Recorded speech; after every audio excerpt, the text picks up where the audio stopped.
Gamma readings सेल्विक की Tesseract report से बिल्कुल मेल खाती है, पर इस प्रक्रिया में हफ्तों लग जाएंगे। अगर हम उनके डेटा सिस्टम को बाईपास करके सीधा उनके कंप्यूटर तक पहुंच जाएं तो उनकी रफ्तार 600 टेराफ्लॉप तक नाप सकते हैं। मैं तो टूथब्रश के सिवा अपने साथ कोई सामान नहीं लाया हूँ। तुम्हें कभी स्टार्क टावर आना चाहिए। ऊपर की 10 मंजिलें सारी की सारी रिसर्च के लिए हैं। खेलने के लिए बहुत से खिलौने मिलेंगे। शुक्रिया, पर पिछली बार जब मैं न्यूयॉर्क आया था तो वहाँ का एक इलाका ही मैंने तबाह कर दिया था। खैर, मैं वादा करता हूँ तुम्हें कोई परेशान नहीं करेगा। न टेंशन न कोई तकलीफ। हे, कुछ नहीं हुआ। तुम पागल हो क्या? कोई शक?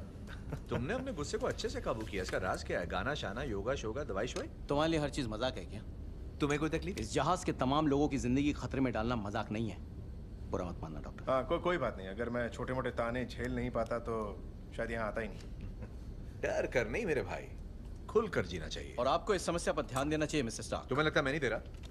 फ्यूरी ने हमें यहाँ क्यों बुलाया? अभी क्यों? पहले क्यों नहीं? वो हमें क्या नहीं बता रहा?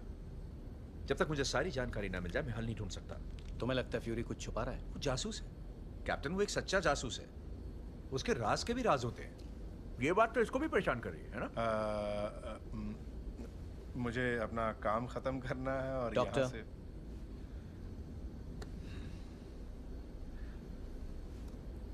कभी ना खत्म होने वाली ऊर्जा का जरिया।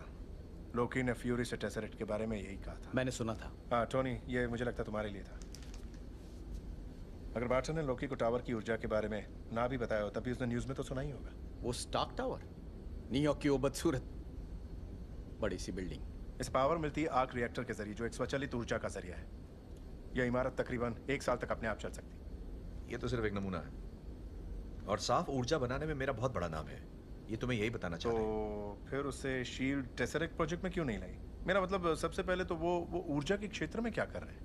एक बार मेरा कंप्यूटर प्रोग्राम शील्ड की सारी खुफिया फाइलें खोल दे तब मैं इसका पता लगाऊंगा। जारविस सबसे उसकी खोज में जब से मैं इस कंट्रोल रूम में आया हूँ। कुछ ही घंटों में मैं शील्ड का हर वो घिनौना राज जान जाऊंगा जो उन्होंने छुपाने की कोशिश की है। खाओगे? फिर भी तुम समझ नहीं पाए कि वो तुम्हें क्यों नहीं चाहते?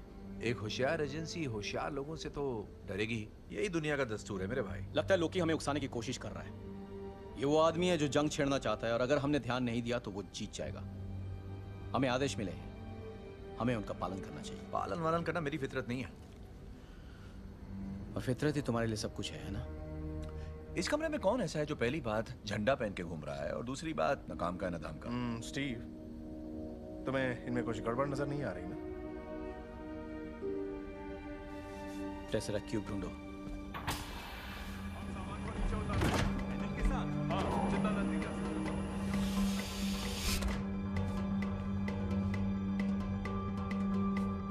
ये वो बंदा है जिसके बारे में मेरे डैड बात करते नहीं थकते थे।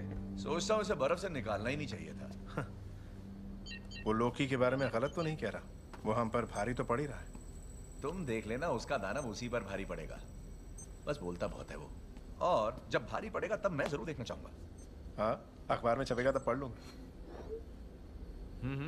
या कवच पहनकर हम सबके साथ खड़े रहोगे?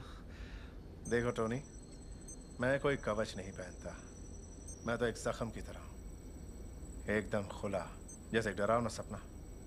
पता है, फटे हुए बम गोले के पहने टुकड़े हर पल मेरे सीने में रेंगने की कोशिश कर रहे हैं।